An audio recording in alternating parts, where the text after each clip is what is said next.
Hello students. अपने MCQ series को continue रखते हुए आज हम लोग फिर से कुछ बहुत ही इंपॉर्टेंट एमसीक्यूज को डिस्कस करेंगे जो कि लाइट चैप्टर से होगा। स्टूडेंट्स, आने वाले एग्जाम्स के लिए ये बहुत ही इंपॉर्टेंट क्वेश्चन हो सकते हैं, इसलिए आप दोस्तों के साथ शेयर भी कीजिएगा, इनको अच्छे से रिवाइज भी कीजिए। और हाँ, अगर आपने अभी तक चैनल को सब्सक्राइब नहीं किया तो चैनल को सब्सक्राइब कर लीजिए और ये वीडियो जितना ज़्यादा हो सके आपके सोशल प्लेटफॉर्म से आप इसको शेयर कीजिए। तो विदाउट एनी डिले शुरू करते हैं। तो देखिए, यहाँ पे पहला क्वेश्चन है। यहाँ पे कहा जा रहा है कि power of a lens is -40 D dioptre, it's focal length is. तो बताइए, फोकल लेंथ का जो फार्मूला होता है वो होता है 100/p, और यहाँ से जो फोकल लेंथ निकलेगी वो सेंटीमीटर में निकलेगी। तो 100/p, p हो जाएगा कितना, माइनस का 40, तो यहाँ से आएगा माइनस का 2.5 सेंटीमीटर। अब बताइए, यहाँ पे कोई भी ऑप्शन सेंटीमीटर का नहीं है, तो इसका मतलब इसको हम मीटर में कन्वर्ट करेंगे। जब मीटर में कन्वर्ट करेंगे तो 0.025 इतने मीटर आ जाएगा। तो सही ऑप्शन हो जाएगा ऑप्शन नंबर सी। ठीक है। नेक्स्ट क्वेश्चन है कि एक concave mirror gives virtual erect and enlarge image of the object, the object is at. मतलब इसमें कहा गया है कि कॉनकेव मिरर वर्चुअल, ठीक है, इरेक्ट और लार्ज इमेज फॉर्म करता है, तो बताइए कि ऑब्जेक्ट कहाँ हो सकता है। तो हमें पता है कि कॉनकेव मिरर जो होता है वो हर एक केस में कैसा बनाता है, रियल बनाता है, इन्वर्टेड बनाता है, उसके बाद साइज अलग अलग हो सकता है, लेकिन एक केस ऐसा होता है जिसमें वो इन सारी कंडीशंस को फॉलो करता है। तो वो कंडीशन कौन सी होती है, जब ऑब्जेक्ट एफ एंड पी के बीच में पहुंच जाता है, उस केस में क्या होता है कि बिहाइंड द मिरर इमेज बनती है। तो सही ऑप्शन हो जाएगा ऑप्शन नंबर सी, मतलब बिटवीन पी एंड एफ। अगला क्वेश्चन है, कह रहे हैं कि in optics an object which has higher refractive index is called.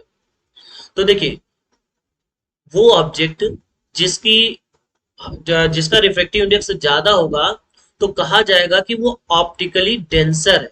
क्या है, ऑप्टिकली डेंसर है। बात समझ में आ गई। ऑप्टिकल डेंसिटी नहीं, रिफ्रेक्टिव इंडेक्स भी नहीं, ऑप्टिकली डेंसर है उसको कहा जाएगा, किसको, जिसका रिफ्रेक्टिव इंडेक्स ज्यादा होगा। ठीक है। जिसका रिफ्रेक्टिव इंडेक्स कम होगा तो हम बोलेंगे कि ऑप्टिकली रेयर है। अगला क्वेश्चन है, कह रहे हैं एक convex lens focus a real point size image at focus, the object is placed.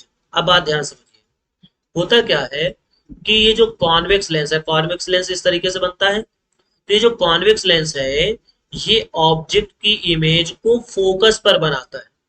ठीक है, point size image at focus. तो द ऑब्जेक्ट इज प्लेस्ड। ठीक है, तो ऑब्जेक्ट को कहाँ रखा गया होगा।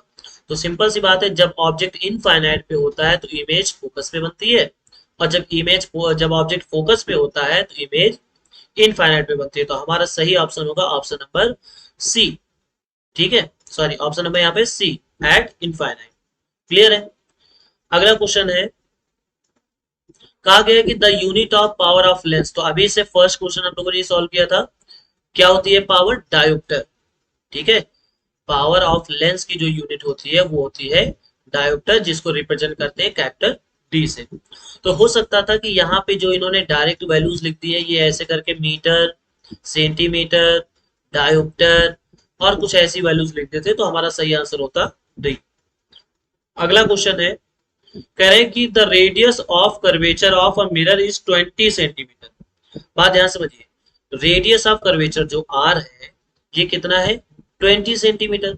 और आपसे पूछा गया फोकल लेंथ के बारे में, तो हमें पता है फोकल लेंथ जो होता है वो r/2 होता है, रेडियस ऑफ कर्वेचर का आधा होता है। तो रेडियस ऑफ कर्वेचर कितना गिवन है, 40/2, that is 20 centimetre.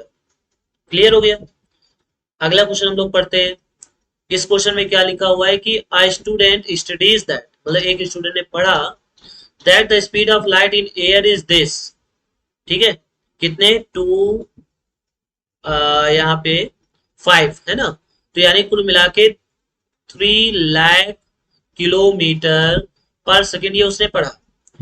Where that of speed of in glass is this, और जहां पे स्पीड ऑफ जो लाइट की स्पीड है वो ग्लास में इतनी है। तो कह रहे हैं what causes the difference in the speed of these two media, मतलब किस वजह से लाइट की स्पीड में ये डिफरेंस आया कि एयर में स्पीड इतनी होती है जबकि ग्लास में स्पीड हो जाती है 197000 इतने किलोमीटर पर सेकेंड ग्लास। तो किस वजह से, आखिरकार किस वजह से स्पीड में ये डिफरेंस आ गया, तो वो है अलग अलग रिफ्लेक्टिव इंडेक्स, या कह सकते हैं difference in density. Difference in density, अगर यहाँ पे रिफ्लेक्टिव इंडेक्स ऑप्शन होता तो हम उसको सिलेक्ट करते, अदरवाइज यहाँ पे हम बोलेंगे कि इनकी डेंसिटी में डिफरेंस होने की वजह से ही ये डिफरेंस आया है। क्लियर हो गया, बाकी इनमें से कोई भी चीज उसको फॉलो नहीं करेगी।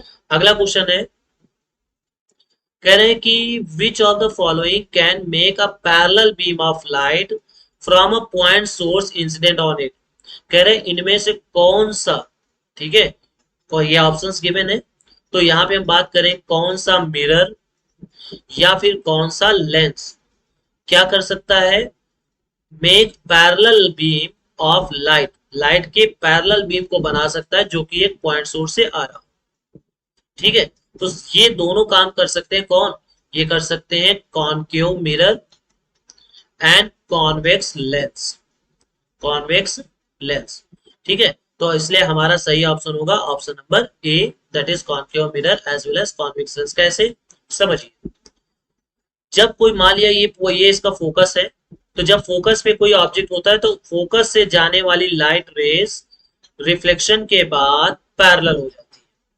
रिफ्लेक्शन के बाद पैरेलल हो जाती है। सिमिलरली यहाँ लेंस के साथ भी होगा कि अगर फोकस पे हम किसी पॉइंट ऑब्जेक्ट को रखेंगे फोकस पे, तो ये रिफ्रैक्शन के बाद लाइट पैरेलल हो जाएगी। तो इसलिए हमारा सही ऑप्शन होगा ऑप्शन नंबर ए।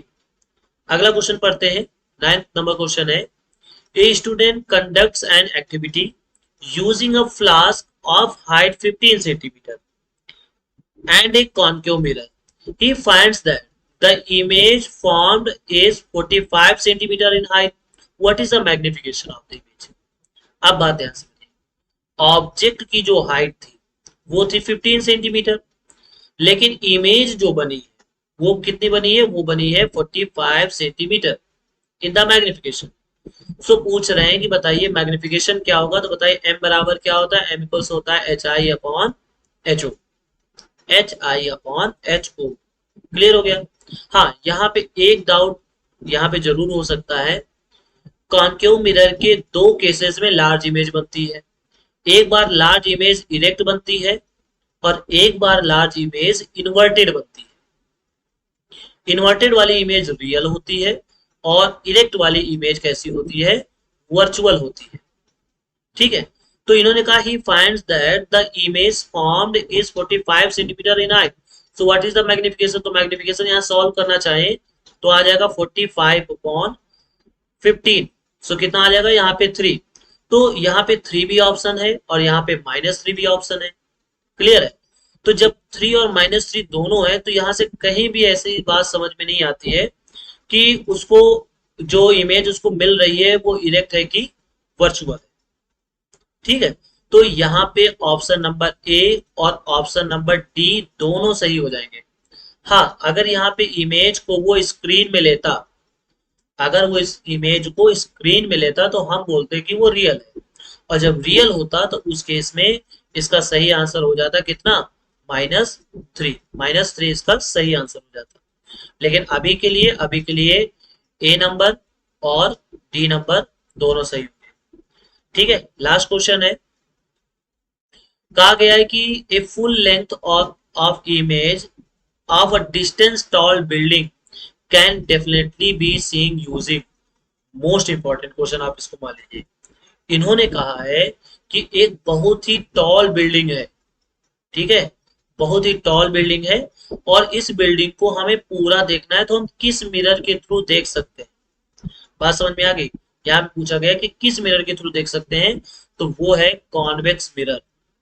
कौन सा मिरर है, कॉन्वेक्स मिरर के थ्रू हम इस पूरी बिल्डिंग को देख सकते हैं, क्योंकि कॉन्वेक्स मिरर में बनने वाली इमेज कैसी होती है, स्मॉल होती है, ठीक है। बाकी हम कॉनकेव मिरर से देख सकते हैं, जरूरी नहीं है, पोजीशन पे डिपेंड करता है। उसके बाद प्लेन मिरर, इससे तो बिल्कुल ही नहीं देख सकते। और यहाँ पे लिखा है concave mirror as well as plane mirror, तो ये भी ऑप्शन गलत है। हाँ, अगर यहाँ पे ऐसे कहते हैं कि both concave mirror as well as convex mirror, तो हम इसको सही मान सकते थे, क्योंकि जब ये बिल्डिंग बहुत दूर होगी तो उस केस में इसका भी इमेज कैसा बनेगा, वेरी स्मॉल। तो वहां पर हम कॉन्केव मिरर से भी देख सकते हैं, लेकिन ये डी ऑप्शन भी क्या हो जाता है, इग्नोर कर दिया जाता है। तो हमारा सही आंसर होगा कॉन्वेक्स। ठीक है, कॉन्वेक्स मिरर। क्लियर हो गया? ठीक है, तो ये कुछ इंपॉर्टेंट क्वेश्चंस थे। वीडियो पसंद आया हो तो दोस्तों के साथ शेयर कीजिएगा, चैनल को सब्सक्राइब कीजिएगा।